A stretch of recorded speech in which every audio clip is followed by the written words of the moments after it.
And welcome in, everybody, to another episode of InsideEdge Primetime here on the InsideEdge Network. To my right, your left, is Chad Bryan. I am Eli Moon, and we are here rocking on the InsideEdge Network, another episode of InsideEdge Primetime here on this Wednesday edition. We appreciate you joining on in here for another fun hour of conversation between Chad and I. And Chad, we have quite a bit to talk about, a range of different subjects, I'd say, tonight. But how are you doing? How are we feeling tonight? I'm feeling pretty good, man. It's hard to believe it's the middle of the week already. It was like you said Wednesday, and I mean, I know it's Wednesday, but when you said it, it surprised me. Yeah, I'm doing pretty good, man. It's we're getting there. I just keep talking about spring. That's really all that's on my mind. Just the light at the end of the tunnel. I can sort of see it. It's down there. I hope it's not another, winter storm train coming through the tunnel, but whatever. I'm gonna trust it for now and head that way. How you doing, man? Yeah, I'm doing good. It's starting to feel like we're starting to get into that spring weather. Baseball's right around the corner.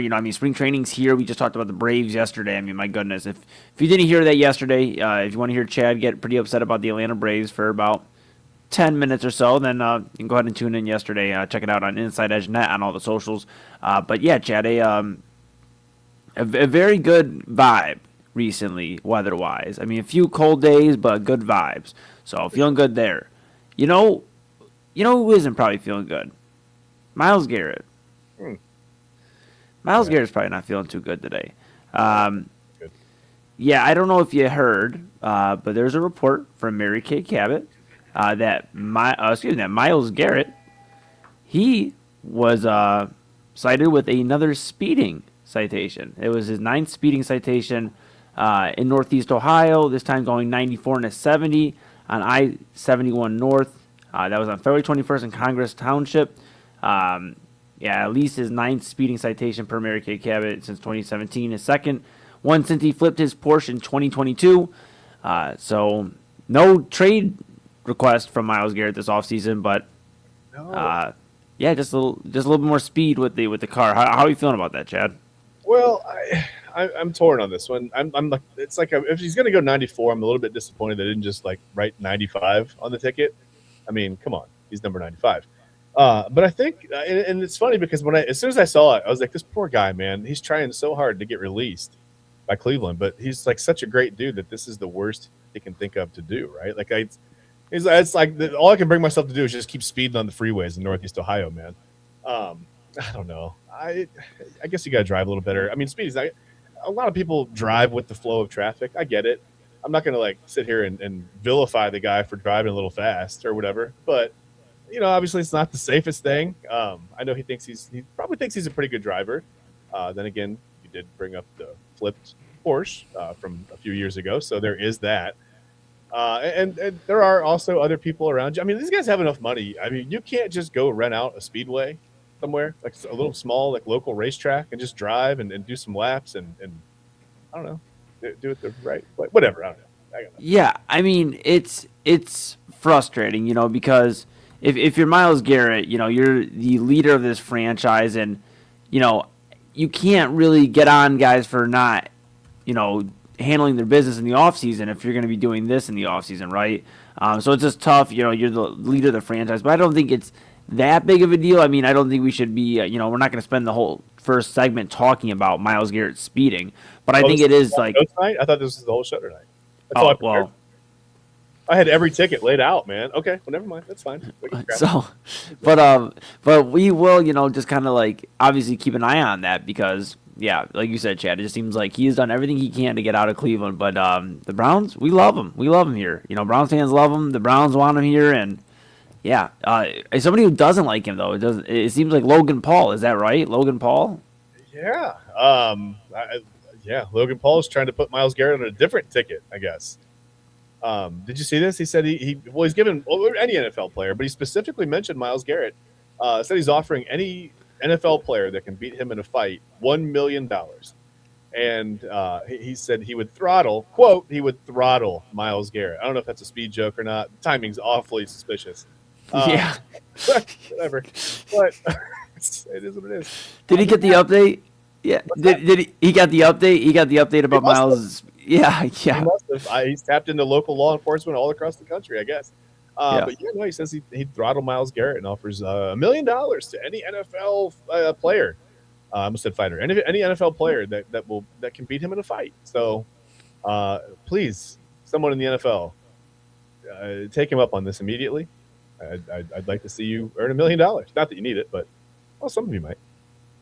Yeah, if you're Logan Paul, you're hoping one of these guys just take the fight, and they have an exhibition just like Floyd Mayweather. Of course, $1 million is nothing compared to what they'll make on the fight. $1 million is absolutely nothing. I mean, I don't know if he'd be willing to, take a fall. We know how these Paul fight goes, but Paul fights go. Wow, words are hard tonight, Eli. Yeah, I told you it was a chaotic day. Uh, yeah, we know how the Paul fights go, though. I mean, there's a script, right? yeah, So listen, if he says, "Hey, I'll offer any NFL player $1 million if you beat me in a fight," maybe he's willing to take a dive. I don't know. I have no idea. He's not yeah, advance his boxing career, right? It's his brother. yeah. In Double A, Anthony Alford, who you'll see on Midnight Run later on tonight at midnight, obviously. He is giving a ton of praise to Jake Paul, the promoter. And Logan Paul, I mean, not too far behind in terms of he's with WWE. He's been doing his thing there, and now it's like he might land himself a boxing gig in the meantime, or one of these guys go over to WWE. I mean, I don't know. We'd have to probably bring in Double A or Kyle to get some real understanding and if that's a real possibility. But the Paul brothers, they are in the world of sports and entertainment right now. So Absolutely, they're all over the place. You can't blame someone for being successful. I mean, look, their goal, their whole shtick, their whole thing is to get as much exposure as possible and create, stir up the interest or stir up whatever. And it's working, and they do a good job of it. You like them or not, they're doing what they're setting out to do. So I think you have to give them a little bit of credit. Maybe it's a little annoying to some people, including me at times. But like I said, it's working. So I'm not going to sit here and fault, them for being successful. I'm not going to be a hater, quote unquote. But yeah, whatever. Throttle Miles Garrett, sure. I mean, Miles Garrett's not a trained fighter, but I imagine he probably handle himself in the ring a little bit, don't you think? yeah, I think Miles by probably if it's an MMA fight, I think because Miles did some stuff at Strong Style, if I'm not mistaken. He did some work, at the gym that Stipe Miocic fights out of, former UFC heavyweight champion. And I mean, so Miles, yeah, I think if it's an MMA fight, especially, I think Miles probably within a few rounds. I mean, right? I mean, the size difference. I mean, the thing is, though, with a bigger guy like that, if they're not a trained fighter, you get inside. I mean, listen, Logan Paul knows what he's doing. It could be over quickly. It's true. It's true. Logan Paul did wrestle too, and he did. I mean, before WWE, I'm saying he actually wrestled throughout high school. I think he was. I'm not positive he was a high school champion, but I know he was pretty good in high school in terms of wrestling. So I mean, could be interesting. Bigger guys are easier to get a little bit of leverage on. You can do some things that way. So, Miles Garrett, he used to play at Cleveland Fitness Club. He used to go play at it. Did you ever see the story when he broke the basketball hoop? I think I vaguely remember that. Yeah. I mean, that guy. I mean, why wouldn't Was he speeding as well or no? No, but I guess my whole point is I'll take his chances against Logan Paul. I mean, the guy is a freak of nature in terms of any sport he's doing. So it'll be interesting. I can't wait to retire and start playing some pickleball at the end of his career. Yeah. Go to that, man. Yeah. I'm gonna get the Miles Garrett pickleball jersey. I'm excited for it. Yeah, I love it. Another story I want to talk to you about here today is for NFL news. That is New England, the Patriots, per NFL Network, they're planning on releasing Stefon Diggs here, and this comes after a year of him being with Mike Vrabel, the New England Patriots, going to the Super Bowl, his first Super Bowl appearance. I mean, the big talk has been this off the field drama with Cardi B, the court stuff coming up. It seems like Stefon Diggs just might have too much baggage at this point in his career. I mean, he's talented. I mean, at one point, was like the star, young standout in Minnesota, then goes to Buffalo and has some success with Josh Allen, just not able to get over the hump. Goes eventually gets to New England, and then gets to the Super Bowl. So I don't know. It's interesting to see where he'll end up or what this means for Stefon Diggs. What do you think it means for him? Well, I think it means Kevin Stefanski ruined him back in the day. Yeah, Okay. back in the day, clearly, anyone offensively remotely connected to Kevin Stefanski is eventually ruined in some way or another. No, I don't have any basis for that. It's funny because I'm sitting there, I'm saying that as a joke, but then like the Falcons are moving off of Tyler Algier and Bijan Robinson. He might be available now, and I'm like, what are the Falcons doing? Like, do you really, Kevin Stefanski, believe that you can win in the NFL without an offense? I mean, I'm not even gonna field an offense. I'm gonna have 53 defensive guys on my roster, maybe a kicker, maybe a kicker. We can find somebody to punt. That's not a big deal. And I'm just gonna The kicker will punt. The kicker will punt. Yeah, listen, you're not gonna get paid twice either. That's not what we're doing here. Yeah. We got a salary cap to stay under. But okay, the question was about Stefon Diggs. Yes. What did you even ask me? I am so far off topic tonight. What does this mean for Stefon Diggs? What does this mean? Stefon Diggs? What does this mean for Stefon Diggs? Listen, he's going to get picked up by somebody. He's too physically talented not to. But I mean, listen, don't turn the page on the fact that people keep paying this guy not to play. Right? He's getting paid more and more not to play in places than he is to play. And there's a reason for that, right? It's off the field stuff. I don't know what he's like in the clubhouse or that's not baseball. I don't know what he's like in the locker room. I have no idea. I'm still thinking of Jerickson Profar from yesterday. I'm in the clubhouse. Yeah, in the clubhouse. And man, you can find me in the clubhouse. But listen, I don't know. I don't really know what it means for him. I mean, someone's going to pick him up, right? Where could he go? I mean, Kansas City seems like a place that likes reclamation projects lately. Maybe there's room for him there. I mean, they need a guy that can take the top off of defense. We'd heard Tyreek Hill. We talked about Tyreek Hill going back there. Maybe it's Stefon Diggs now. I don't know. I mean, somebody's going to pick him up. I mean, he had 1,000 yards last year, 1,000 yards, but more receiving touchdowns in his career, and people just keep giving him money to leave town. I don't know, man. I'm not sure what it means for him. What do you think? Yeah. I mean, it means, he's going to have a new team in 2026, and it means, but I mean, obviously, I think a contender is going to be somebody that's interested in picking him up.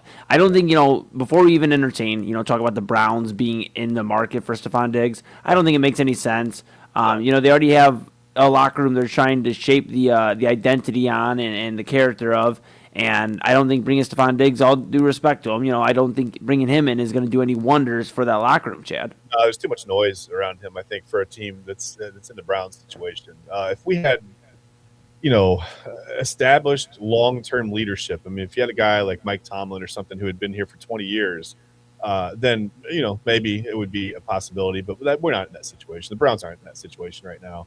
I don't think it makes any sense either. Listen, I don't have any, I don't know Stefon Diggs personally. I'm not going to speak on his character, but it just seems that, the noise kind of tends to follow him. I know it's like that with wide receivers sometimes, and sometimes maybe that's unfair. But it seems like some of the things that he's kind of gotten himself into that drag along with him, or maybe like could be prevented in some way or another with, sound thinking and maybe good decisions or whatever. But I just don't think the Browns need a guy like that in the locker room or in the organization right now. I just think it's too much noise, too much of a mess. Yeah, I think, maybe even could see Buffalo. I mean, I know it seems like they've burned that bridge at this point, but Josh Allen, coach now. I mean, Joe Brady, I mean, he was, the OC, but I mean, we'll see. It'll be interesting with there. So that's our NFL roundup for right now. With that being said, I do want to do a quick reminder, and I'm sure Chad would like to do as well, to our newest sponsor, Ellie Rose Fragrances. Remind you all out there that you can go ahead and get 20% off your entire order if you use the code InsideEdge20. That's capital I, capital E, InsideEdge20, all one word. Chad, great candles, great body mists. I know Autumn Day has been doing its thing in the Bryan household, is what I've been hearing. But tell the people more about Ellie Rose Fragrances. Well, I mean, I keep saying it. I can't say it enough. All natural ingredients, vegan, cruelty-free, handmade in the U.S. right here in Charlotte, North Carolina. Not right here. That's not where I am. But right here in the U.S., in Charlotte, North Carolina. I should put a little more of a pause in there. And my wife was funny that she mentioned to me, she was like, I forgot to light my candle. Like, I miss smelling my candle. And I was like, well, light it. She's like, well, no, it's too late in the day now. I'll just ruin it, and I won't get to smell it as much. It was funny. Like, she didn't want to light it because she was worried about losing that 2 hours of candle time. But it smells so phenomenal. It just smells so clean. It's like you can smell the difference in the ingredients. You really can. I know that sounds crazy, but we had just had like a a really giant, glass thing, a candle that came from somewhere. I don't know where it came from. Burn it for a while, and it smelled okay. But you could smell the difference and just the cleanliness and like the lack of whatever chemicals. I don't know what all goes into candles. I'm not sure. But I know when I smell something clean, and so far, it smells amazing. So yeah, my wife missed it today. So please take advantage of the deal. 20% off your order. I mean, Inside Edge 20 for the code, AlleyRoseFragrances.com. I mean, you can't get much better of a deal than that. Yeah. You heard Chad. You heard me talk about it as well. AlleyRoseFragrances.com, the newest sponsor of Inside Edge Network. Inside Edge 20 is the code, 20% off your entire order. All right, Chad, we're going to take a quick pause. We're going to let everybody go ahead and grab some caffeine. If you're on the West Coast, go ahead and grab some dinner. When we come back, we're going to have David Ruiz and Autumn here from Mic Check Take 2. We're going to talk to them about their show, which is debuting this upcoming Friday at 7 p.m. here on the Inside Edge Network. We're going to talk to them, get familiar with David, who's new to the network. Obviously, we'll just get more familiar with Autumn, and then we will go from there. So that's Chad Bryan to my right, your left. I am Eli Moon. This is Inside Edge Primetime here on the Inside Edge Network, and we will be back right after this.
And welcome back to Inside Edge Primetime here on the Inside Edge Network. Chad Bryan to my right, your left.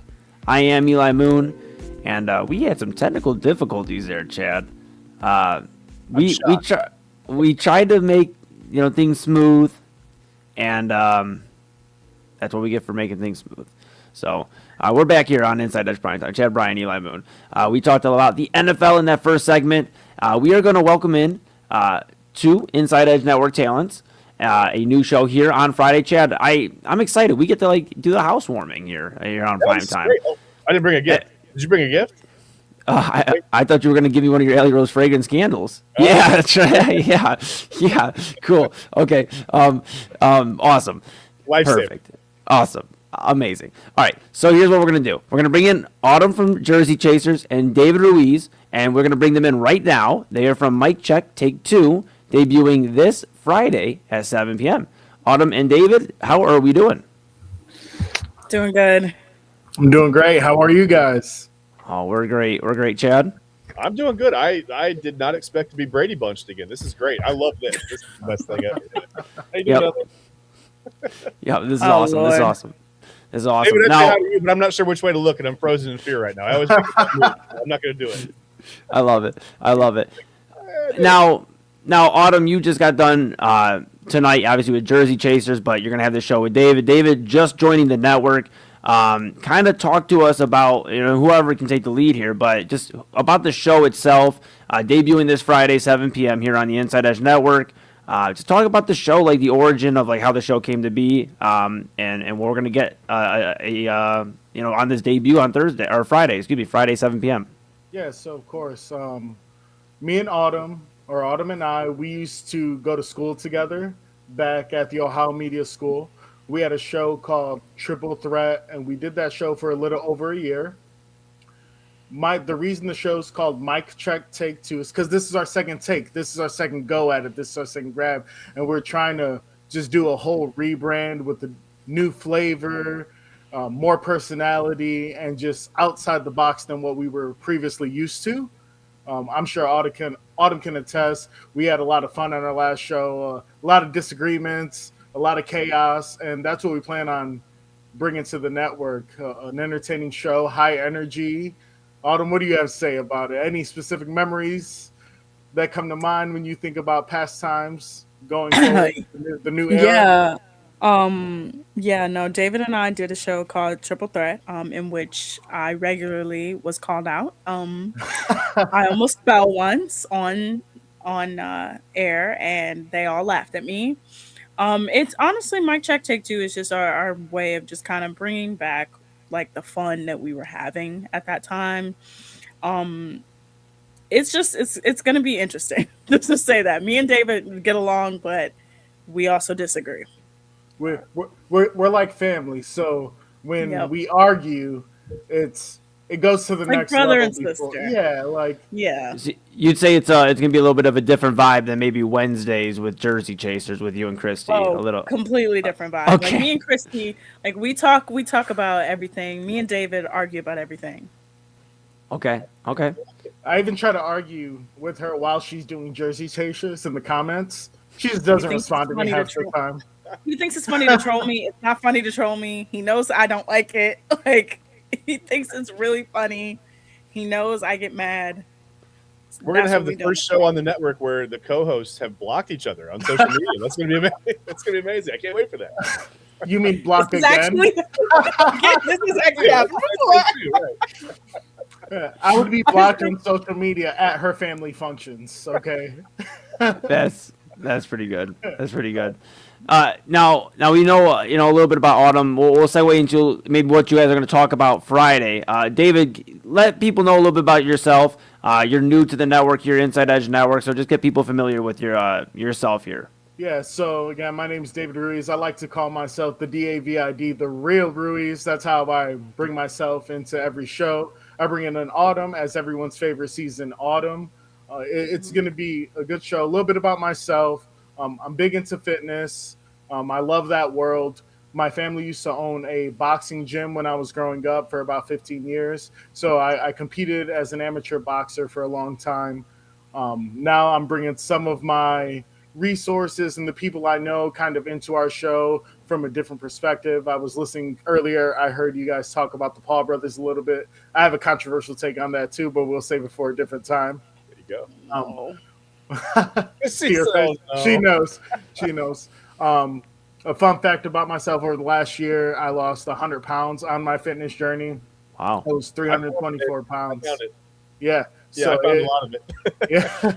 Yeah. So it's a big deal. When we were previously on a different network, we had our first guest on the show, which was my trainer at the time. He trained the likes of Kane Brown and Coach Prime, and he has like 170,000 followers on Instagram. His name's Dalen Dutson, and he loves to come in and talk to us. And he's competed in the Arnold, so we bring a different aspect of sports with also a lot of chaos. I'm chaotic. I like to go up against the grain. I will argue with you, even if you're right. I'm gonna have some facts to try to argue that you're wrong, and then we're gonna get off air, and I'm gonna be like, well, by the way, you were right, but I couldn't let you get away with that, and it's gonna make for good entertainment.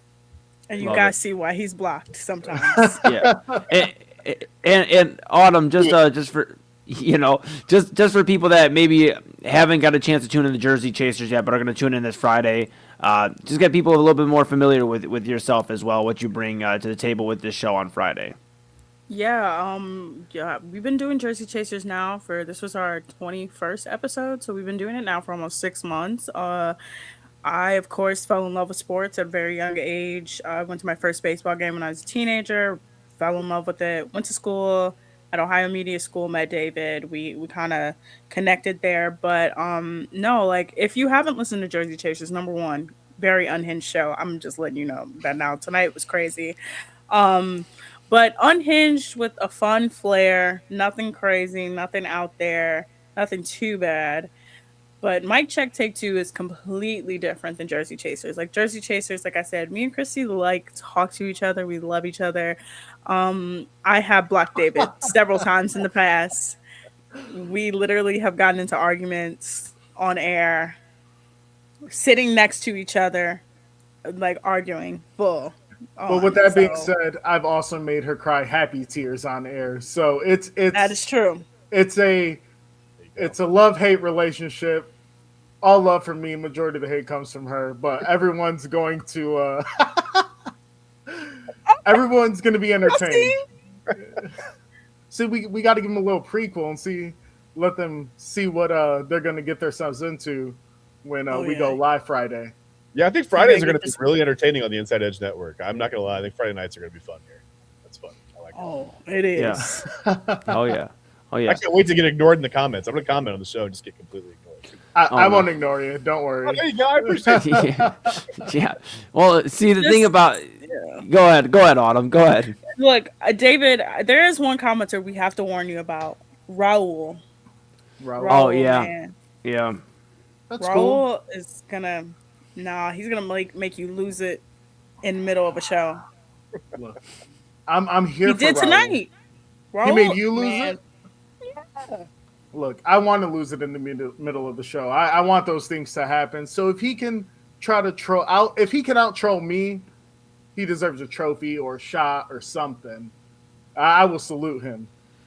There you go. You can out-troll Mic Check Take Two. You get a trophy. There you go. Yeah. I was going to say you guys are giving away $1 million to any NFL player that can beat you guys in a fight, but that sounds like you're trained. You can't do it. You got a ringer, man. We can't do that. It depends on the size. Maybe like an old Travis Benjamin that was 170 pounds. I think I got a shot, but this weight class is for a reason. I don't want to get hit by Myles Garrett. Well, David, we were trying for the last few weeks to get Chad in the Olympics for maybe 2034. It's in Salt Lake City. Yeah. So we're thinking, we've been trying on Primetime for the last week or two. We've been looking into like seeing maybe if he's maybe a loser or like not a loser. Call me a loser. A loser. And you can go curling might be your sport. That's exactly what I'm shooting for. I'm just trying to get my hamstrings loose enough to be able to do any of that stuff, to be honest with you. I'm worried I'm going to actually like tear something in my shoulder just brushing the ice. I don't think I can even do that. Don't worry, we can get you conditioned. No worries. All right. Well, now I got people literally in my corner. We got the fighting background. Like I'm doing good now. I'm going to be the oldest person to ever compete in curling at the Olympics. I'm gonna make it, you guys. I believe in you. Here I come. You know what? You know what? This is the type of energy we need here on Prime Time. You guys can stick around anytime. We're going to ask you a few more questions here. Very excited. Again, Mic Check Take 2 this Friday, 7 p.m. here on the Inside Edge Network. Going to ask some questions here just to get to know you. Chad has some off-the-wall questions. Well, I'll let him ask a few as well. Let's hear it. But the first one I'll start with is one I ask on Conversations with Eli Moon here Tuesdays at 7 p.m. on the Inside Edge Network. If you have a last dinner, now nothing bad's going to happen to you, but if you just can't eat food after this, you have one more dinner, last dinner, what is the last dinner you're having? Do you want to go on? I already got it. Absolutely. Go for it. I'm getting a nice ribeye steak with a twin lobster tail and a baked potato with butter, sour cream, and bacon and some broccoli, and I'm set. Wow. Okay. So me personally, it's that's insane. It's more of a cultural meal. I'm gonna have it's called arroz con gandules. It's a Puerto Rican rice, pasteles, tostones, and pernil. It's all Hispanic food, and it's my favorite food, so that's what it would be. Okay. Not- Chad? Right? Well, I can't think of anything. I'm just hungry. When you guys get into these arguments on the show, is there like, how do you decide who wins? Is there like an instant winner? Do you just have to kind of let it? Do we leave it up to the viewers? Do we leave it up to everybody else in the Inside Edge Network? Do we get to vote on it? How does that happen? Like when we watch the argument live, how do I walk away going, I know David won that argument, or I know Autumn won that argument? How do I know that? Do you want to take this one on them? Honestly, I get text messages about it, usually from my brother, usually from David. They don't think I won, but I know that I won. And everybody else in person will tell me, oh, I agree with you. I agree with you. So usually off air, people will tell you. They try to spare your feelings. There's been multiple times in the past where we've had polls that was long ago on the triple threat era. Words are hard sometimes. Words are really hard. Yeah. But we've had polls many times. But again, majority of the time you're gonna walk away from that like, what was Autumn thinking? We're not doing this. We're not doing this. Already. Here we go. We're not doing this. You know, that's what stop I blaming- admit. That's what I think Chad usually says after a prime time. It's like usually our pro show meetings are, what were you thinking for the first 15 minutes? And I just tell them, I'm getting warmed up. I'm just getting warmed up, first 15 minutes, just a warm up, So, all right. Another question here for you guys. If you were to, now this is a question kind of derived from Double A. Double A sent me something interesting, and he may talk about it on Midnight Run later on. If you were to have two of the playoffs / like postseason / like big events that you could have, two of them. I'm kind of taking it a little further. Between NFL playoffs, NBA playoffs, MLB, Wimbledon, Olympics, all that jazz.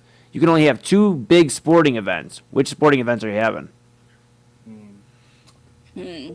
I know what I would do.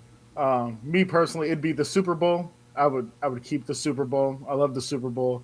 The other one is sports. It's more sports entertainment. It's WrestleMania, to be honest. You were going to say that. I've been to WrestleMania. I've been to finals games. I've been to NFL playoff games. I've been to Cauldron Cup games. I've been to these events, and the energy at WrestleMania is unmatched. It's unmatched simply for the reason that no matter who you're rooting for, whether it's the villain, whether it's for the face, the energy just goes through the roof. You can hear it outside of the building. You can hear it down the street.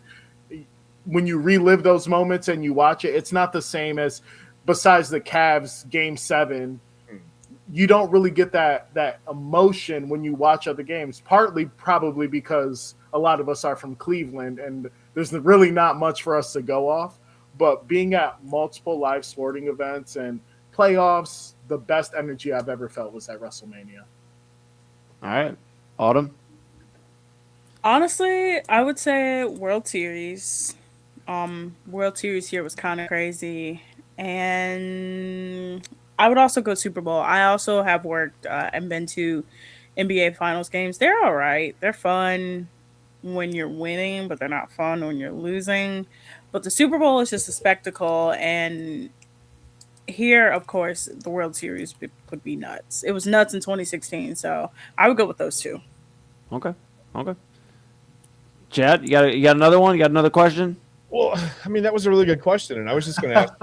I was going to ask him if I could like apply to be on the show because my co-host just called me a loser. But that's okay. We're going to move on. Loser with a G. Yeah, with a whatever G. you said. Well, I don't care. Real G's move in silence like loser. I often mute your mic. I don't listen to you. I try to read your lips and I go based on what I think you said.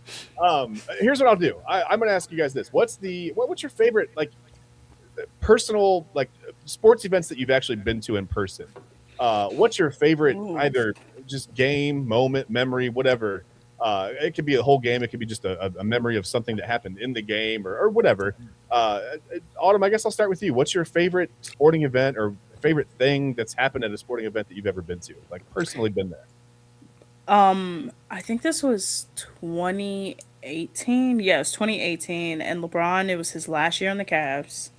And it was game 6 or game 5 Okay. of the Indiana Pacers series. I remember I was working.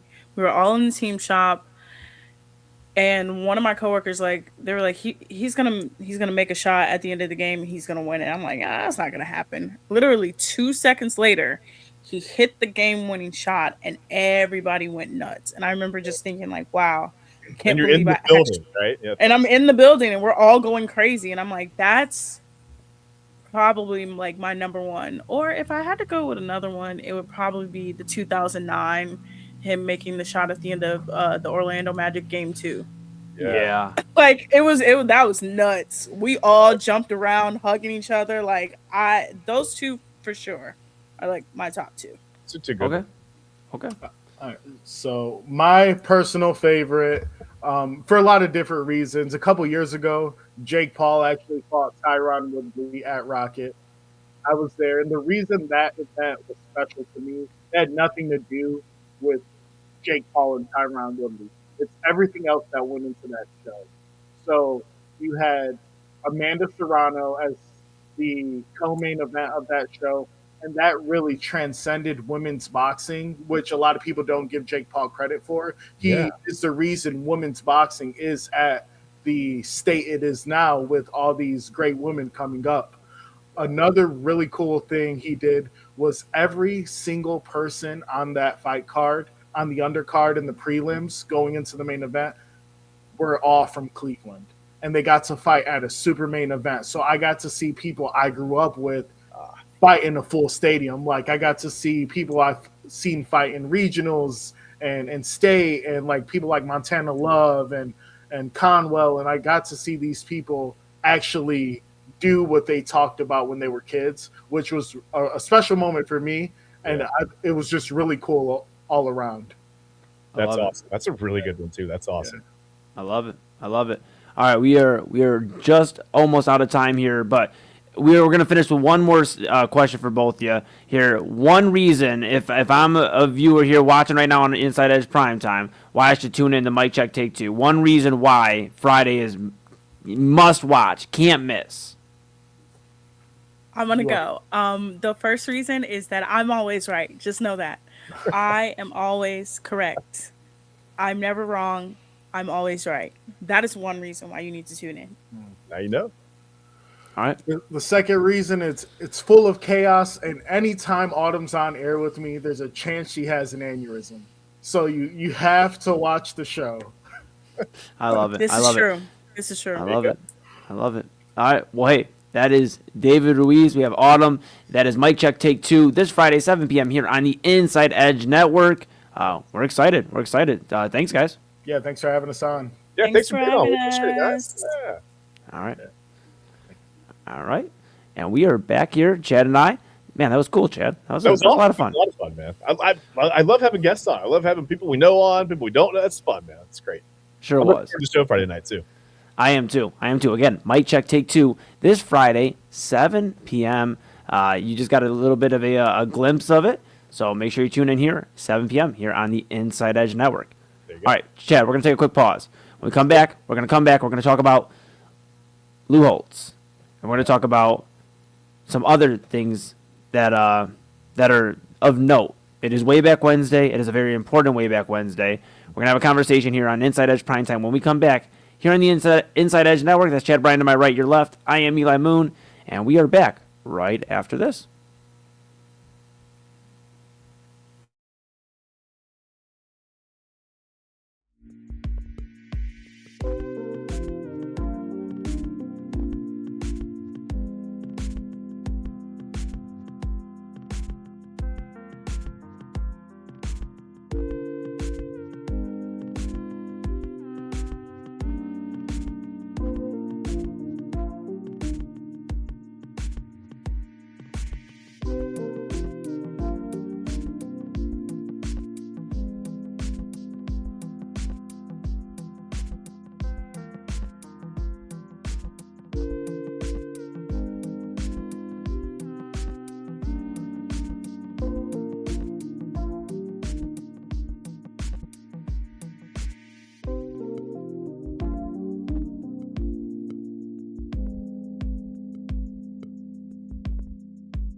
And welcome back to Inside Edge Primetime here on the Inside Edge Network. Chad Bryan to my right, your left, I am Eli Moon. We are back. One final segment here.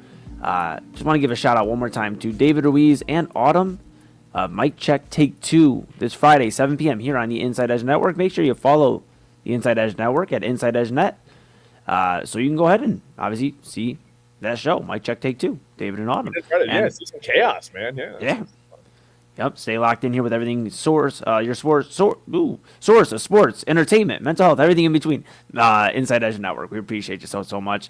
We are back, like I said, one more segment here. I do want to give a shout out to my bro Devontae, who said, "Eli, what's good, bro?" And Devontae, you see it, man. We're just vibing out here. Devontae, the guest of Conversations with Eli Moon yesterday, he's from San Antonio. Is where he resides, San Antonio, Texas. He'll be on the show Thriller in Texas Festival, Chad, nice. Which the show I'm co-promoting with Scarface Promotions. So we are going out there to San Antonio, Studio 210. Devontae will be out there. Great episode, a great conversation with Devontae. We talked for almost an hour yesterday. So yeah, just and a cool thing too. Devontae, 20 years old, produces his own stuff. He records his own stuff, writing for other people at points in time. I mean, it's pretty cool. Pretty impressive. So, with that being said, we are back again. Like I said, prime time. Chad Bryan, Eli Moon. We are going to go ahead and dive into one of our favorite segments, Wayback Wednesday. Yeah, it's time for Wayback. It's Wednesday. That means it's time for Wayback Wednesday, right? We're going to keep it kind of short, a little bit light. Not so much in the Wayback Machine. I did not see our buddy Nathaniel Niles in the Wayback Machine for today. Wow. Eli, well, it's March. It's March. March. February was his month. Yeah, February was his month. I guess he doesn't work. He takes March off. Perfectly acceptable. Yeah, so no Nathaniel Niles. I do apologize for that. But we do have some other interesting tidbits in Wayback Wednesday. So Let's get it started. We'll go, let's go oldest to newest. Why not, right? So on this date, March 4th in 1927, Babe Ruth becomes, and by the way, I do want to say, I use the website onthisday.com. That's where I make my own the Wayback Wednesday is my graphic. A little picture is theirs. It comes from onthisday.com. So if you're ever curious about just what happened in anything this day, really, go to onthisday.com and they'll get you hooked up. They give you all the historical things. You can search just about any topic. But on this particular day and this particular topic, which is sports, that's what we're doing here. 1927, Babe Ruth becomes the highest paid player in Major League Baseball history when he signs a 3-year, it would be $70,000 per season, so a $210,000 total contract with the New York Yankees. So congratulations! I wonder if he ever became a decent player. I hope he did well in his career. Good job, Babe Ruth. Just crazy to think about though. Like that's not even the minimum for like an MLB player now. Yeah, no, that's like we got some AAA guys that are making this like flip between. That's pretty wild. I mean, there are honestly people that are probably just selling things that they don't feel like they even stress that much at their job that are making more than this. So pretty crazy to think that this is what professional athletes are making. And maybe this is more along the lines that we should be looking at professional athletes making. I don't know. I mean, we've got people doing some pretty real world stuff out there, not getting paid anywhere near the money that athletes are getting. So sometimes in perspective, I mean, maybe they had it, in check back in the 20s and we're a little out of control now in these 20s. Yeah. And on an unrelated note, Chad, I think in a biopic, if Babe Ruth were to be played by an actor today, I think Leonardo DiCaprio. I could see. Come on. I mean, am I wrong? Yeah. Hey, I mean, why not? It's funny. They always every time you look at Babe Ruth in a movie, it's always like it's like the gruff New Yorker, whatever. And I guess that was kind of his personality, but that wasn't really his look, right? It's hard to. He's got such an iconic, like such a I don't know. It's a tough look to nail, I guess. When you cast him in a show or a movie or whatever, it's hard to cast Babe Ruth. Noticed that through the years. I thought nobody really ever looks like Babe Ruth. It's also very hard to strike out Babe Ruth. Very hard to strike out Babe Ruth, and I remember because I was I was in my 20s back when he was in his heyday. I'm a little older, so I remember it well. I pitched against him a couple times. What's kind of funny is he and Lou Gehrig used to have a thing. They would it was like the Bustin' Babes and the Larapin Lou's or something. They would go around and they would do these barnstorming tours and play. I just think that's really cool, man. Like professional sports were just a completely different time back then. Whatever. More on that another day. So I guess the next Wayback Wednesday story will go a little bit closer to modern day. We'll head to 1976, but the money still seems a little bit ancient. Major League Baseball San Francisco Giants are bought for $8 million by Bob Lurie and Bud Herseth.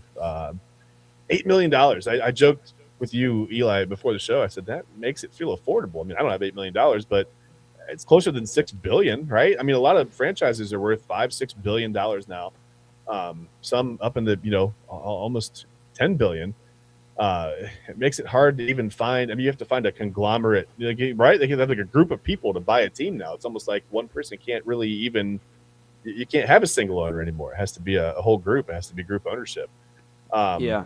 $8 million in 1976. I don't know, Eli. Would you buy a professional sports franchise for $8 million? You got that laying around? Yeah, if I had it laying around, absolutely. I mean, I think we're talking about 7 to 8 billion for the Seahawks in the NFL after winning the Super Bowl. So, I mean, yeah, it seems like it's a good investment. The Giants have won, some World Series. I mean, they've been relevant for at least a decent amount of the 2000s. I mean, yeah, and this is 76. So what? I mean, you're definitely gonna have some good baseball. But I mean, I don't know. Barry Bonds, you're gonna get some Barry Bonds baseball. Yeah, I think I'd buy $8 million if I had 10 million, and I'd save myself a couple million. A couple million in the bank. Yeah, you can do what you want with a couple million. Yeah, it's crazy to think that, and not that I mean, you pull that back up. I mean, I'm not saying that $8 million wasn't a lot of money in 1976. It was, but it wasn't equivalent to $6 billion, right? It's just the value of sports franchises has obviously risen exponentially. 50 years, only 50 years, like literally from millions to billions. That's a big jump. And sometimes it doesn't seem like it because they sound the same, right? You just take one letter out and you put in another one. But that's not how you go from $1 million to $1 billion. I mean, there's a lot of work there. There's a lot of money. When you think about $1,000 million, that's crazy. That's insane. It's an insane amount of money. And obviously TV and gambling and things like that have driven all that rise in everything, the cost of everything, really. You probably used to be able to go to the Giants games back in 1976 and hit up Candlestick Park and get a hot dog and a beer and maybe have an ice cream. Whoops, didn't mean to do that. Whoa. Whoa. Technical difficulties. These are things I did not click on. But yeah, it scared me. I scared myself. But these are probably things, you used to be able to go to a baseball game and maybe get a hot dog and a beer and scare yourself a little bit into an ice cream sundae out of a helmet for, I don't know, total of like $10. And now, you probably can't get one of those things for $10. So since I already gave you the last, you probably, if you'd read fast enough, you saw it, my secret. Let's just go to it. This day in 1993, hard to believe this was 33 years ago. Now, I mean, wow, I can't believe I was 13 years old when this happened, but I was 4 years away from being born. You were in -4. That's okay. Yeah. We gotta start somewhere, Eli. We can't all start in the 70s, right?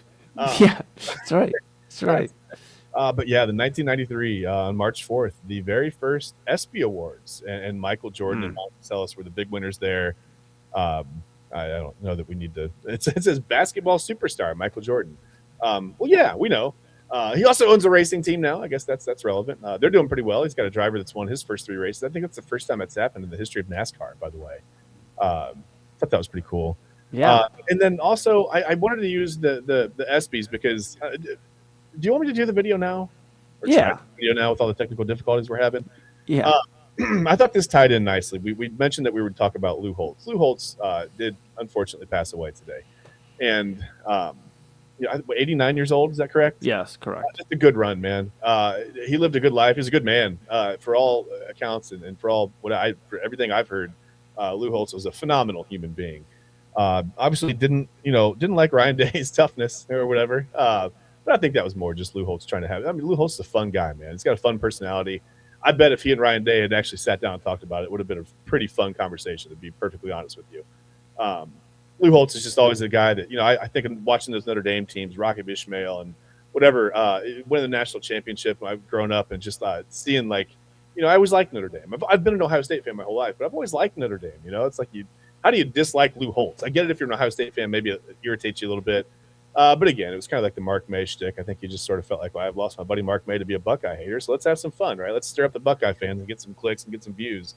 But yeah, so Lou Holtz passed away, and it got me thinking about the first ESPYs and Jim Valvano's speech during those ESPY awards.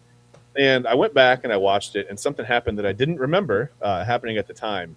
And we can't show you the whole speech, unfortunately. Well, it's a 9-minute long speech. It's a great speech. Please, if you have time later after the show and after Midnight Run, go to YouTube and just watch the whole speech, because first off, it's powerful.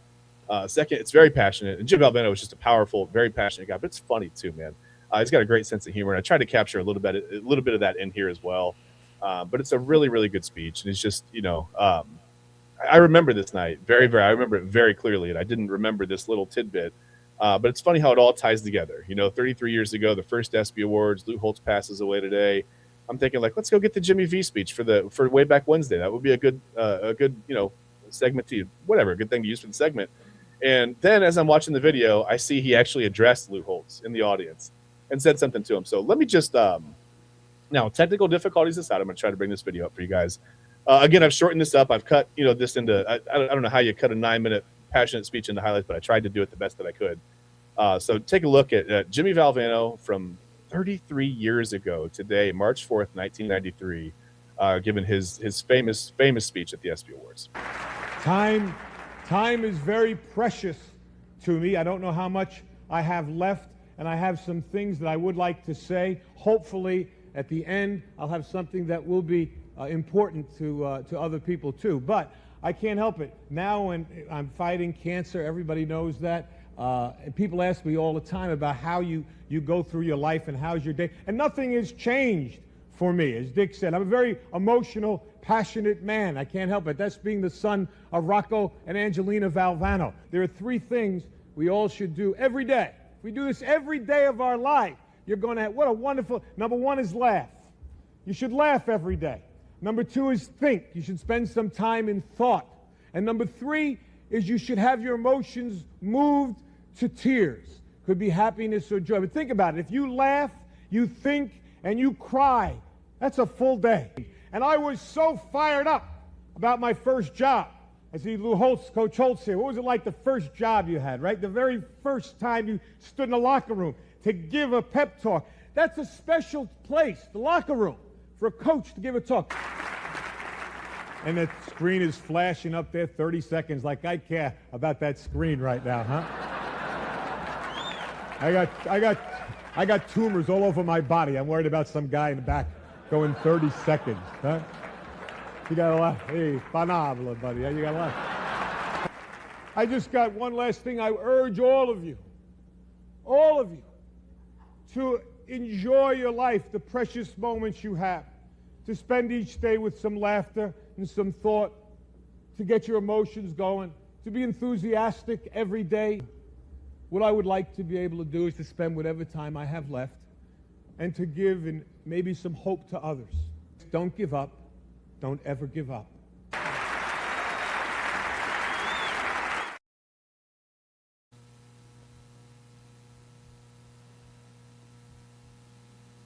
Yeah, that's wise words again. And I know Eli, you want to kind of take the moment to just do some final thoughts, but I just wanted to say I showed my kids that speech today, and I just I said just please listen to this, and they immediately went about they did their own thing, whatever. They're 10 and 6. But my 10-year-old did listen, and she said, I get it. That's thanks for you actually make us laugh every day, and we appreciate that.